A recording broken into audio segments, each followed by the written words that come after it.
நீண்ட காலத்திற்கு முன்பு இலங்கையில் வல்லமை மிக்க ஒரு அரசன் வாழ்ந்தான்.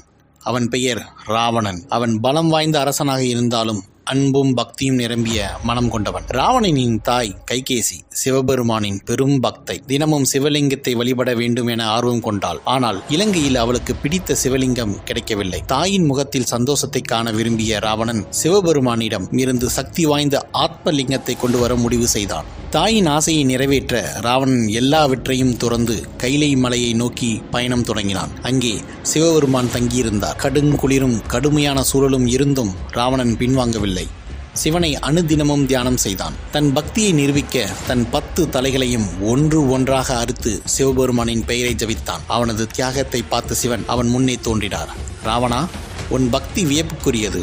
உனக்காக நான் எனது சக்தியால் நிறைந்த ஆத்மலிங்கத்தை தருகிறேன் என்றார். ஆனால் சிவன் ஒரு சொல்லை கொடுத்தார். இந்த ஆத்மலிங்கத்தை தரையில் வைத்தவுடன் அது அங்கேயே நிலை நிற்கும், எங்கும் நகராது. நேராக இலங்கையை கொண்டு செல் என்றார். ராவணன் சிவனின் அருளால் மகிழ்ச்சி அடைந்து ஆத்மலிங்கத்தை எடுத்துக்கொண்டு இலங்கை நோக்கி பயணம் தொடங்கினான். அவனுடைய மனதில் ஒரே ஒரு எண்ணம், தாயின் ஆசை நிறைவேற்ற வேண்டும். ஆனால் தேவர்கள் ஆவலுடன் இதை கவனித்தனர். ராவணன் ஆத்மலிங்கத்தை இலங்கைக்கு கொண்டு சென்றால் அவன் இல்வாழ்க்கையிலும் அரசாட்சியிலும் அடக்க முடியாதவனாகி விடுவான். அவன் இதனை நியாயமாக பயன்படுத்துவானா என அவர்களுக்கு அச்சமாயிற்று. அதனால் அவர்கள் விஷ்ணுவிடம் உதவி கேட்டு அழைத்தனர். விஷ்ணு சூரியன் மறைவதைப் போல மாயை உருவாக்கினார். அந்த நேரத்தில் ராவணனுக்கு மாலை பூஜை செய்ய வேண்டிய நேரம் வந்துவிட்டது. தாயின் ஆசையை நிறைவேற்ற துடித்தாலும் தன் கடமையை புறக்கணிக்க முடியாத நல்ல ஆத்மா ராவணன். அருகில் இருந்த ஒரு சிறுவனை பார்த்தான். அவன் யார் என்று தெரியவில்லை. அது விநாயகர் மாறு இடத்தில் வந்திருந்தார். சின்னவா, இந்த லிங்கத்தை கொஞ்ச நேரம் பிடித்து வையேன், பூஜை முடிந்தவுடன் எடுத்துக்கொள்கிறேன், தரையில் வைக்காதே என்று ராவணன் கேட்டான். சிறுவன், சரி,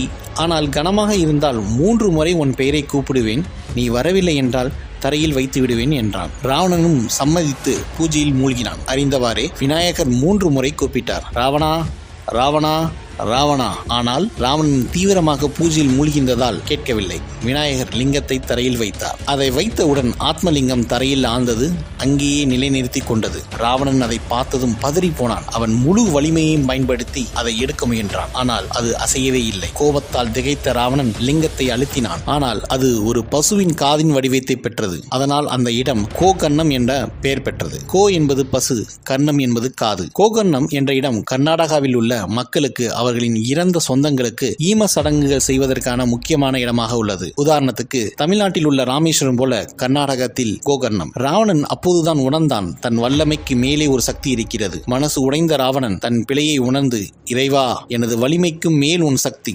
உன்னிடம் நான் தோற்றேனே என்று அனுதாபத்துடன் வணங்கி கையில் இருந்த சிவலிங்கத்தின் சில பகுதிகளை வீசினான். தன் தாயின் ஆசையை நிறைவேற்ற முடியாத வருத்தத்துடன் வெற்றிகரமாய் தோற்றவனாக இலங்கைக்கு திரும்பினான். ஆத்மலிங்கம் அங்கேயே நிலை நின்று கோகர்ணத்தில் பிரசித்தி பெற்றது. ராவணன் வீசிய ஒரு பகுதி கர்நாடகாவில் உள்ள முருதேஸ்வரத்தில் உள்ளது. அங்கு அரபிக்கடலை நோக்கி சிவபெருமான் சிற்பமாக நின்றுள்ளார். இந்த கதை பக்தியும் கடமையும் தெய்வீக தந்திரமும் வாழ்க்கையின் உண்மை அர்த்தமும் நிரம்பியது. ராவணன் செல்வமும் சக்தியும் கொண்ட அரசன் என்றாலும் தெய்வத்தின் ஆசைக்கு முன்னால் எல்லாம் அதிர்ச்சி அடைந்தது. எவ்வளவு வலிமை இருந்தாலும் இறைவனின் கருணையை தாண்டி செல்ல முடியாது என்பதையும் உணர்த்தி